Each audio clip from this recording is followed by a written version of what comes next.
Sam's question about the special burden that faces us, not only because we are in the home of the monster, in the belly of the monster, as RT said, but also because we do face the problem of how do we win a working class that is relatively privileged on a global basis.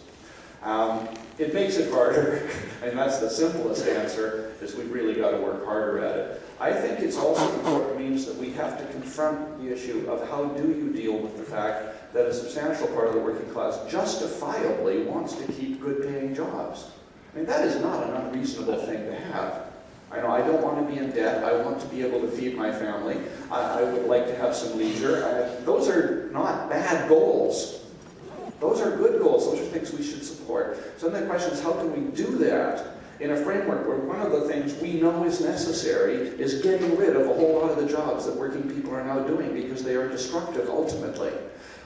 How you do that in any given circumstance is going to be difficult. In Canada, we confront this with the tar sands, where for many of the poorest workers in Canada, that's an opportunity to earn high pay.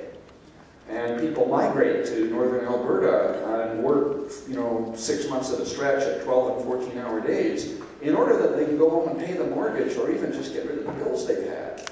And you can't criticize somebody for doing that. You have to have an alternative. And the most interesting one I know about, there are probably others, but the most interesting program I've seen on this is the Million Climate Jobs campaign, which is being run by it's coordinated by the Trade Union Committee of the Campaign Against Climate Change in England.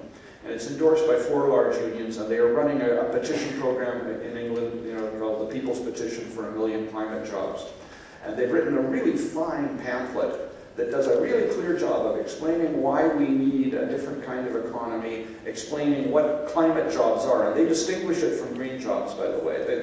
They say green jobs are all, picking up garbage and cleaning up the mess that capitalism is making anyhow. And what they're saying is change so we don't make the mess in the first place.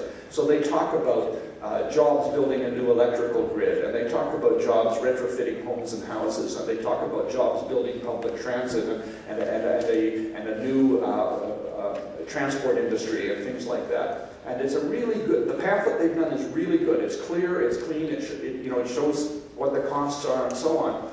And I think the concept of a just transition, which is actually written into some of the international treaties, which says working people shouldn't pay for this, but it's got no content in the treaty. It just says it. I mean, to show you how little content it has, Australia signed on it.